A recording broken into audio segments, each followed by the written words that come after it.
Chad Lyman here, black belt lead instructor at Excel Defense Studios. We're a Rob Drysdale affiliate, Team Zenith Gym. And with me is one of my students, Mike Lee. Mike, don't be fooled by this. Mike's a white belt currently, but he trains on a regular basis, competes. Fought in Naga here in Vegas. He's a Naga champion for his weight class, his age group. So we're real proud of Mike and the way he's advancing.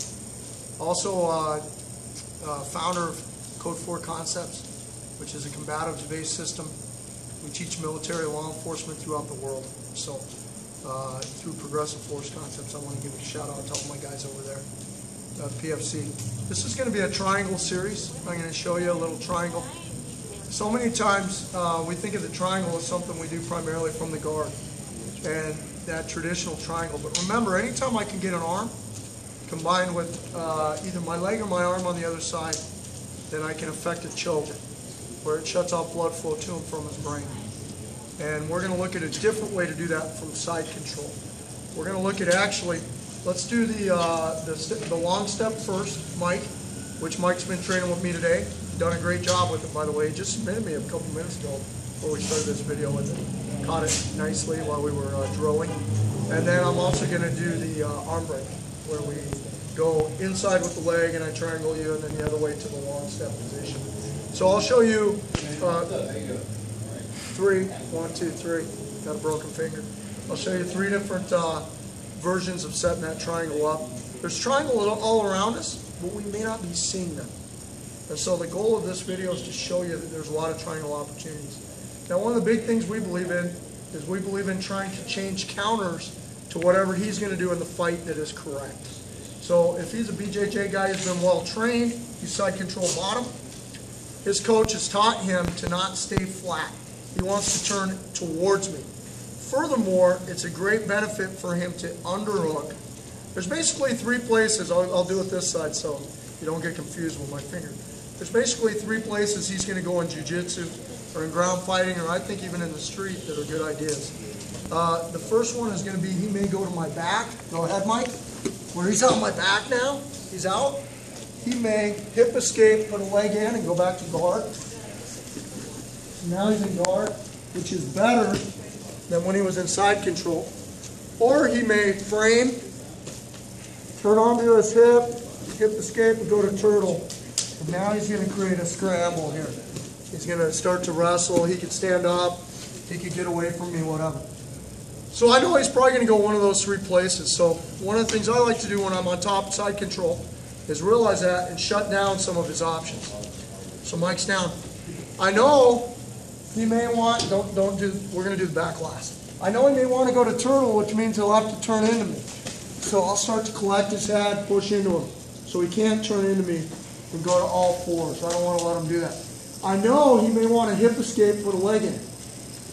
So I'll follow his hips with my knee. My right knee is following his hips. I'm not going to let him hip escape. So Mike realizes, crap, I better go put an underhook in and go out the back. Immediately on the underhook, I'm going to sit to the hand. I'm going to get heavy on the hips. This underhook is now useless. If I stay here, he uses it to shuck me forward, and he ends up behind me. Anytime someone gets an underhook on you, maybe he's going to go to that right away. Go underhook, boom, I'm going to sit. This hand, I'm going to lightly just pull his elbow up and get my knee slightly under his lead arm. And then this leg, I'm going to do what I call a long step. I'm going to step over his head. Come around this side. About right there. That's perfect. So I'm going to step over this head. Okay. Now he's got an arm in, an arm out. This is a triangle position. Okay. I'm going to find my foot behind my knee, and I'm going to start to flex and bring this to me. He tapped. He's being choked. If that choke doesn't work well, I'm going to lock this first. Then I'm going to turn, I'm going to find his leg, head on the outside, gable grip, squeeze his leg, squeeze him to me. There's my tap. So let's watch that sequence one more time. Mike's here. He shoots an underhook. Boom, I'm heavy. Boom, I step over. I fish for that arm. Now I got an arm in the triangle. I got an arm out. I turn to his legs. I gave him grip. I grab and I squeeze. And Mike goes 99 if he doesn't tap there. That'll put him to sleep. Good choke, Mike? Good choke. Felt good. Felt tight. Okay. Let's look at two more ways to find a triangle because we're really on this triangle theme. These triangles are looking at you all the time. Let's go traditional armbar. Maybe from the mount. So I'm mounted on Mike. I manage to isolate an arm. I turn, I sit. I'm trying to armbar, but Mike is strong, and he is strong. And he's got his arms clasped. There's a lot of different ways we could try to break those arms. SimGo shows some great stuff from here. Cobra Kai. Some of my favorite stuff. I'm going to break the arm because I'm a smaller guy. But I'm not going to break the arm. I'm going to bring this leg out. I'm going to shoot it through, and I'm going to shoot this leg over. I'm going to reach through. I'm going to scoop his head. Many times guys will sit up here. Whether he does or he doesn't matter. And I'm going to triangle him. So let's watch that one more time. I'm here, trying to armbar, trying to finish, step through, pull him up off the mat,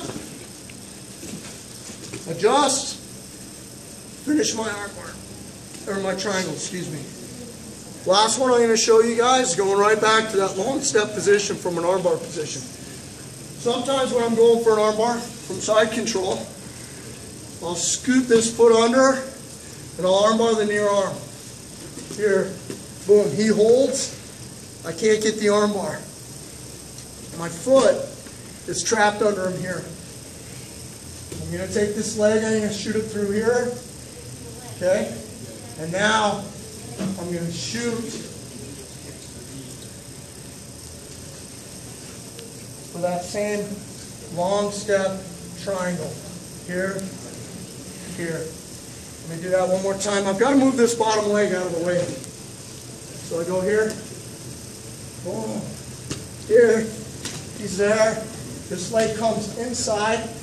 I kick. I finish. Grab. Start to get tight here. Grab. Finish my triangle. Okay? That's it. So, those triangles are all around you. You may or may not see them. We can get them off the back. We can get them the traditional way. But just always look for an arm on one side, and then I'm choking them on the other side with either my legs or my arms. Head and arm chokes, those kind of things. So, that's our little training piece for today. Look for triangles as you roll. These are great ways to choke people, and then to isolate. Some of the other things we did today is once we had that long step and we had that triangle position, we were attacking that arm that was out with Kimuras, straight arm bars. Pretty effective? Very effective, Coach. Yeah. So once you get them isolated, you got an arm in, arm out, and now we can attack this arm that's on the outside. Another video for another time. Thanks, guys. Go train.